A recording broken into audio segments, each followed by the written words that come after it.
दोस्तों नमस्कार। सत्ता की उड़ान को थाम कौन सकता है। भारत में जब जब बड़े राजनीतिक परिवर्तन हुए उसमें ग्रामीण भारत की हिस्सेदारी संभवतः 60 से 75% तक रही है। और ग्रामीण भारत की नब्ज पर उंगलियां राजनीतिक दलों की होती नहीं है। और सामान्य तौर पर भारत में कोई राजनीतिक दल यह दावा कर नहीं सकता है कि हिंदुस्तान के 6.5 लाख गांव तक उसकी पहुंच और पकड़ है।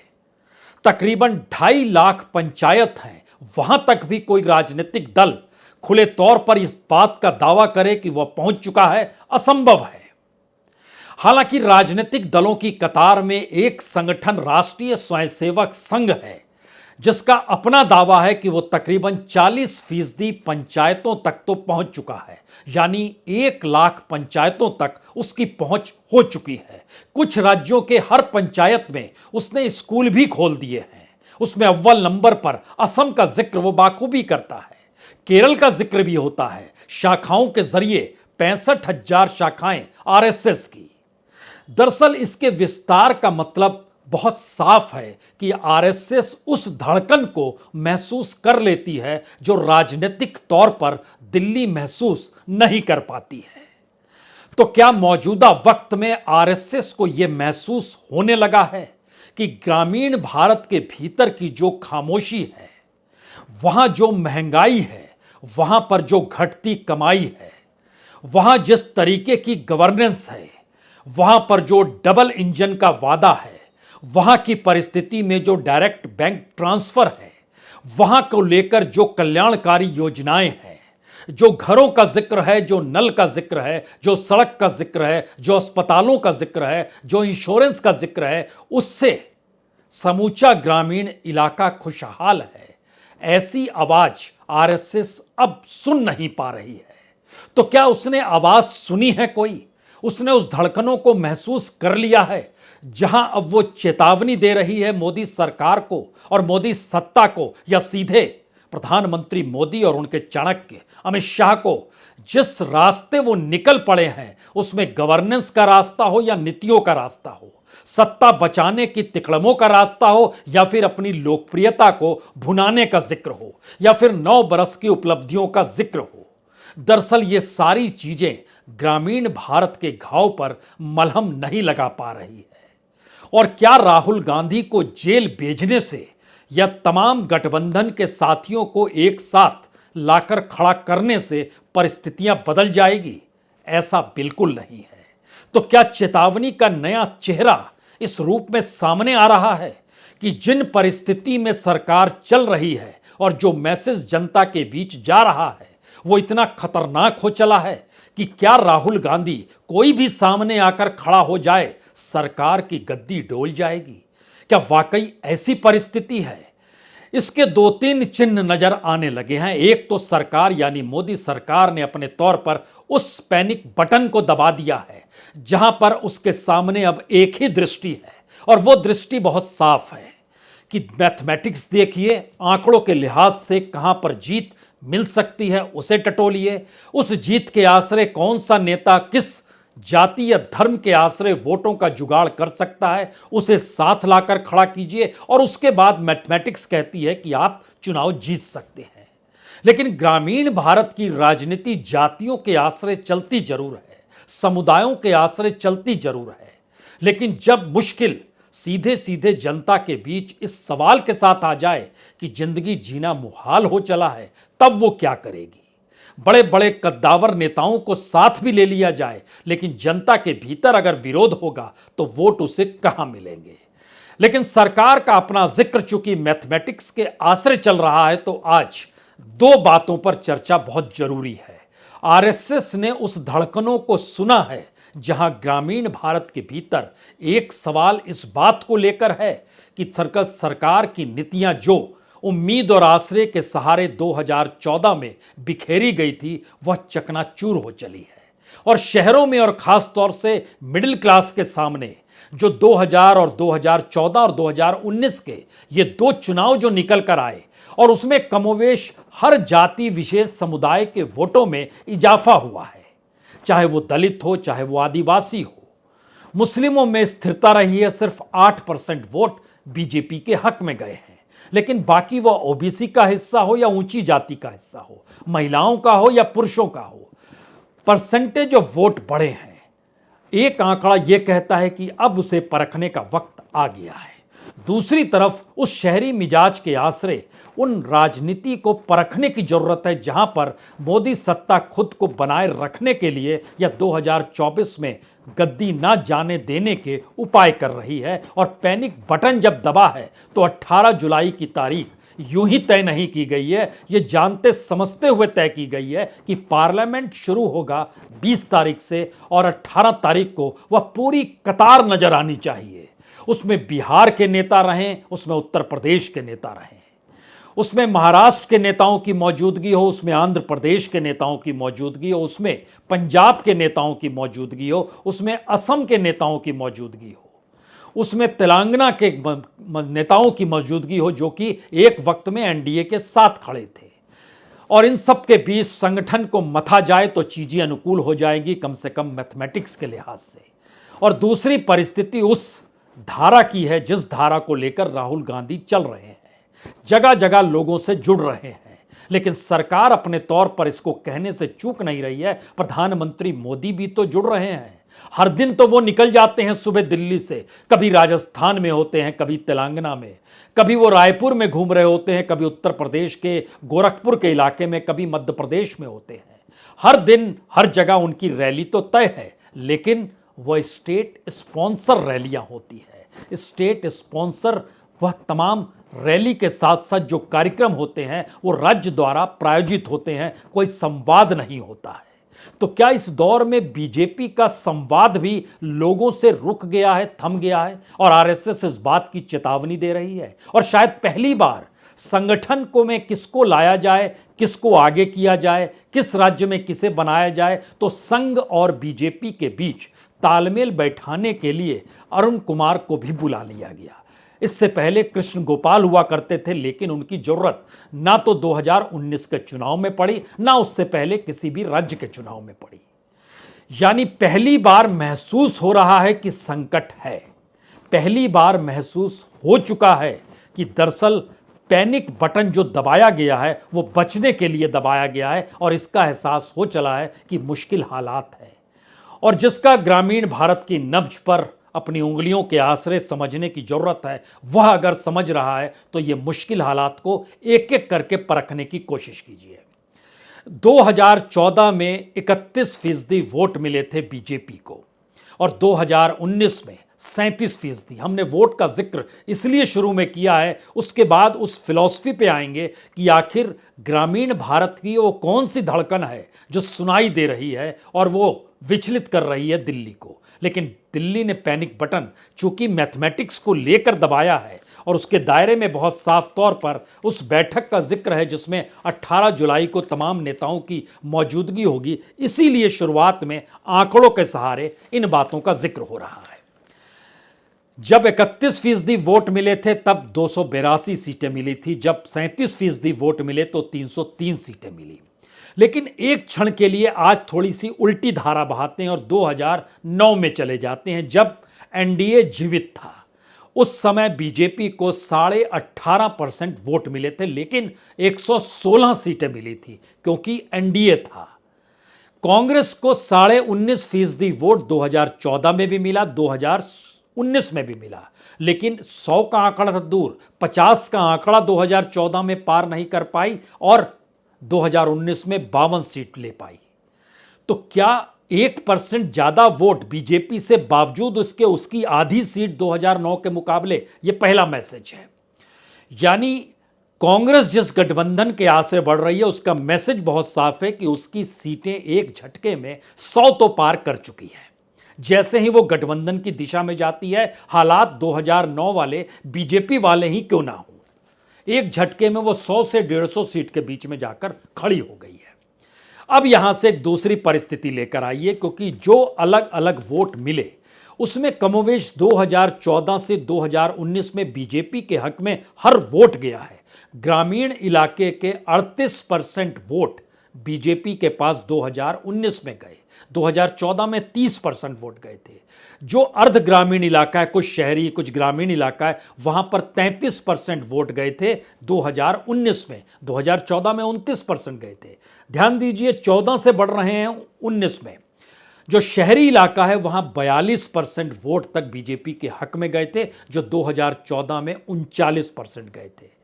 और यहीं से सवाल शुरू होता है इन तीन हिस्सों के आसरे, जो गरीब हैं, जो लोअर मिडिल क्लास का है, जो मिडिल क्लास का है, जो अपर मिडिल क्लास का है। अगर इसको परखना शुरू कीजिएगा तो मिडिल क्लास और अपर मिडिल क्लास के भीतर मौजूदा वक्त में सीधे तौर पर उस टैक्स का दबाव है, उस महंगाई का दबाव है, उस नौकरी का दबाव है, अनएम्प्लॉयमेंट का बड़ा सीधा दबाव है।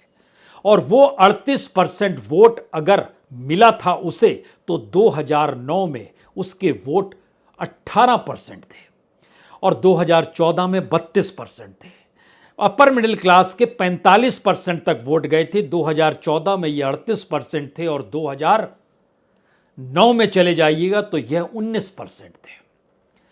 तो क्या एक ऐसी परिस्थिति मौजूदा वक्त में आ रही है सरकार की आर्थिक नीतियों को लेकर, जहां एक झटके में बीजेपी लगभग 6 से 7% कम हो सकती है, उसका वोट परसेंटेज कम हो सकता है और कांग्रेस का वोट परसेंटेज बढ़ सकता है? कांग्रेस का क्यों बढ़ सकता है या उसको कांग्रेस के हक में ही क्यों डाला जाए, इस पे आते हैं। लेकिन उससे पहले और सुनिए, गरीबों के वोट 24% वोट मिले थे 2014 में और वो 35% हो गए थे 2019 में। जो लोअर मिडिल क्लास है, जो उस कल्याणकारी योजनाओं के तहत आ जाती है, उसके भी 35% वोट 2019 में मिले थे। यहां पर दो सवाल जहन में रखिए। 2012 के बाद, यानी जब मनमोहन सिंह की सरकार थी, 2012 से 2014 के बीच जो स्कैम उभर रहे थे, जो इकोनॉमिक क्राइसिस भारत में शुरू हुई थी, जो परेशानी आर्थिक तौर पर शुरू हुई थी, उसने एक झटके में मोदी को उस यूफोरिया में लाकर खड़ा कर दिया जहां पर उम्मीद और आस मोदी के चेहरे के आसरे टिक गई। लोग भूल गए गुजरात में क्या हुआ था, सारी चीजें एक झटके में भूल गए। मौजूदा वक्त में ध्यान दीजिए, वही परिस्थिति नए सिरे से मौजूदा बीजेपी सत्ता के इर्द गिर्द आकर खड़ी हो चली है। तो क्या सिक्का पलट रहा है, रोटी पलट रही है? थोड़ा और ध्यान दीजिए इसमें और जातिगत तरीके से चीजों को परखिए। जो अपर कास्ट के 60% वोट मिले थे पिछले चुनाव में, 2014 में 50% मिले थे। किसानों के 40% वोट मिले थे। ओबीसी को भी दो हिस्से में बांटिए, अपर ओबीसी जो अपर कास्ट, उनसे जो ऊंची जाति के जो उसमें माने जाते हैं, जो दबंग हैं, उनके वोट 40% मिले थे। लोअर ओबीसी के 50% मिले थे। आदिवासियों के भी 42% वोट मिले थे। दलितों के भी 34% वोट मिले थे। लेकिन एक झटके में 2014 की लकीर पर और 2009 की लकीर पर आकर आप खड़े हो जाइए। 2014 में औसतन जो वोट था, दलितों का 10% कम था, अपर कास्ट का 10% कम था, किसान का 5% कम था, अपर ओबीसी का 10% कम था, लोअर ओबीसी का 10% कम था, आदिवासियों का 2% कम था। लेकिन जैसे ही आप उससे पहले की परिस्थिति में चले जाते हैं, इसमें 20% की और कमी आ जाती है।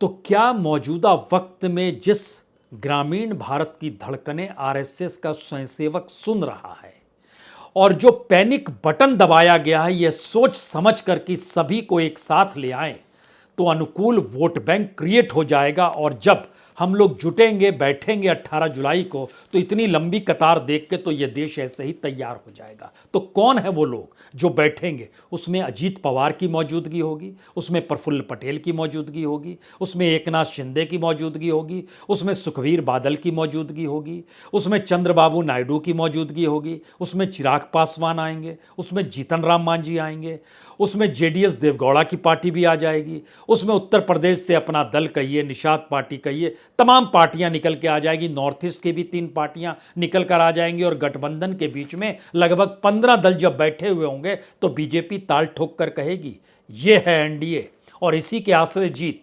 लेकिन सवाल है कि 2014 से 2024 तक पहुंचते पहुंचते और आज जब 2023 में खड़े हैं, तो या तो मोदी सत्ता है या उसके खिलाफ के वोट हैं। ऐसी परिस्थिति तमाम चुनाव में बनने लगी है। तो क्या जो भी साथ में खड़ा होगा उसका अपना वोट बैंक बरकरार रहेगा या वह भी कम होगा या वह वोट बैंक शेयर बीजेपी के वोट बैंक से तो नहीं करेगा। यानी बीजेपी कहीं इस एनडीए के आश्रय में अपनी राजनीतिक जमीन को और भी कम तो नहीं कर लेगी, क्योंकि प्रो एस्टेब्लिशमेंट और एंटी एस्टेब्लिशमेंट इन परिस्थिति में अगर इस देश की जनता बढ़ चुकी है और राजनीतिक दलों की भूमिका भी वही है, तो 2024 से पहले एक झटके में 10 बरस के बाद जब एनडीए को जीवित करने की सोच है, तो जनता का मन जो है क्या वह एक झटके में तमाम छत्रपों के आश्रय चलने लगेगा, या अपने अपने इलाके के जो कद्दावर नेता होंगे उनके आश्रय चलेगा, या फिर वह बीजेपी के वोट बैंक को ही बांटना शुरू कर देगा, जिसका जिक्र महाराष्ट्र में अब होने लगा है कि अजीत पवार भी तो बीजेपी का ही वोट खाएंगे और एकनाथ शिंदे भी बीजेपी का ही वोट खाएंगे। तमाम जगहों पर यही स्थिति रहेगी, क्योंकि 2009 में नीतीश कुमार भी साथ थे, 2009 में सुखबीर बादल भी साथ थे और उद्धव ठाकरे भी साथ थे। उद्धव ठाकरे बढ़ चुके हैं, नीतीश साथ है नहीं, और सुखबीर बादल लौट रहे हैं। इन परिस्थिति में दोबारा जब परिस्थिति को परखना शुरू कीजिएगा तो 3-4 सवाल आपको कई जगहों से नजर एक झटके में सामने आकर खड़े हो जाएंगे कि क्या वाकई गवर्नेंस का यह चेहरा संभव है। टमाटर जो पूरे ग्रामीण भारत के भीतर खेती करते हुए यूं ही खेतों में निकल आता है, उसके लिए कोई मेहनत मशक्कत नहीं करनी पड़ती है, बीज डाल दीजिए वो निकलते चला जाता है। और वहां पर टमाटर 140 रुपए किलो की परिस्थिति में और अब प्याज की दिशा में बढ़ते हुए कदम, महंगाई जिस लिहाज से चल रही है, 5 किलो अनाज के बाद क्या कुछ तेल खरीदा जाएगा बाजार से कि नहीं, कुछ नून खरीदा जाएगा कि नहीं, आटा आप दे रहे हैं, गेहूं आप दे रहे हैं, कुछ जगहों पर चावल भी दे रहे हैं, उसको बनाने के लिए जो ईंधन चाहिए वो कहां से लाएंगे, और जो भी सब्जी चाहिए वो कहां से लाया जाएगा। यह एक बिल्कुल नई परिस्थिति भारत के भीतर उस सत्तावान ताकतवर सत्ता को लेकर सवाल खड़ी हो रही है, जिसकी धड़कनें ग्रामीण भारत में इस आश्रय चल रही है कि 2020 तक तो आपकी बातों पर भरोसा था। और ध्यान दीजिए, शहरों में और एलिट क्लास में सबसे पहले जुमले शब्द का जिक्र हुआ, फिर मिडिल क्लास में आया, और वो निचले तबके तक चला गया है कि जो सरकार कहती है वो सिर्फ कहती है, चीजें इंप्लीमेंट हो नहीं पा रही है, और उन इलाकों के उन नेताओं को अपने साथ लेकर वह अपनी गद्दी को बचाना चाहती है, तो हम उसे वोट क्यों दें। यह एक नया सवाल इस दौर में उफन कर आया है। और जब हम इस बात का आपसे जिक्र कर रहे हैं तो अपने तौर पर बीजेपी ने अलग अलग जगहों पर संगठन को मथना जरूर शुरू किया है। जो राज्यों के चुनाव हैं तो इसका एक मतलब यह है कि जैसे मध्य प्रदेश में भूपेंद्र पटेल, अश्वनी चौबे, अश्वनी वैष्णव, राजस्थान में प्रहलाद जोशी, नितिन पटेल और कुलदीप बिश्नोई, छत्तीसगढ़ में ओम माथुर और मनसुख मांडविया, तेलंगाना में प्रकाश जावड़ेकर और सुनील, इन सबको नियुक्ति कर दी गई है। और ये सारी नियुक्तियों को लेकर एक सवाल नया है, क्या इन 4 राज्यों के चुनाव में अगर बीजेपी नहीं जीत पाती है तो क्या वॉकओवर की स्थिति 2024 के चुनाव से पहले ही बीजेपी और आरएसएस के भीतर इस आवाज के साथ उठने लगेगी कि बगावत के सुर तो नहीं सुनाई देंगे, क्योंकि कर्नाटक के भीतर भी तो बगावत हुई, गुजरात में बगावत नहीं हुई क्योंकि गुजरात के भीतर 50% वोट पर कब्जा है, लेकिन उत्तर प्रदेश में ऐसा नहीं है। योगी जीत गए कितनी भी सीट, लेकिन उनको वोट मिले 41% ही, और विपक्ष के हिस्से में जो गए उसमें समाजवादी पार्टी 32-33% वोट ले आई। उसमें अगर आप आरएलडी को जोड़िए, उसमें अगर कांग्रेस को जोड़िए, और अगर आपने बीएसपी को भी जोड़ दिया तब तो 41% से ज़्यादा यही हो गए। 13% लगभग मिले थे बीएसपी को, यानी मायावती को। मैसेज 2-3 बहुत साफ इस दौर में निकल रहे हैं। पहला मैसेज है, जो परसेंटेज ऑफ वोट बढ़े हैं 2014 का मुकाबले 2019 में, और जो आर्थिक सामाजिक परिस्थितियां 2019 के बाद से इस देश के सामने है, तो जब बढ़ सकते हैं तो वो कम भी हो सकते हैं, और बढ़े अगर आपके सत्ता में रहने के दौरान है तो घटेंगे भी आपके सत्ता में रहने के दौरान ही। और इसीलिए हमने 2009 का भी आज जानबूझकर जिक्र सिर्फ इसलिए किया कि अगर एनडीए नहीं होगा तो क्या बीजेपी अपने तौर पर 100 सीट भी छू पाएगी या नहीं छू पाएगी। एनडीए की ताकत उसको 150 तक पहुंचा सकती है, और बाकी सहयोगी दलों का हिस्सा और बाकी दूसरी परिस्थिति, लेकिन यहां से कांग्रेस के हिस्से की बात शुरू होती है, जिसका जिक्र इसलिए महत्वपूर्ण है क्योंकि राज्य दर राज्य अगर देखना शुरू कीजिएगा तो 188 सीट यहां पर कोई दूसरा राजनीतिक दल नहीं है। राजस्थान, मध्य प्रदेश, छत्तीसगढ़, तेलंगाना, पंजाब, हिमाचल, उत्तराखंड, गुजरात, कर्नाटक, केरल और हरियाणा, 188 सीटों में से कांग्रेस को सिर्फ 30 सीटें मिली हैं। 150 सीटें बीजेपी के हक में गई है। और जहां पर गठबंधन है वहां की परिस्थिति को अगर परखिएगा तो लगभग वहां 330 सीटें हैं। उस 330 सीटों के भीतर जब देखिएगा तो उसमें उत्तर प्रदेश, बिहार, बंगाल, महाराष्ट्र, झारखंड, आंध्र प्रदेश, असम, दिल्ली, तमिलनाडु, उड़ीसा, और इनको भी जब आप जोड़ना शुरू कीजिएगा तो 18 सीट ही कांग्रेस को मिली है। मैसेज क्या है?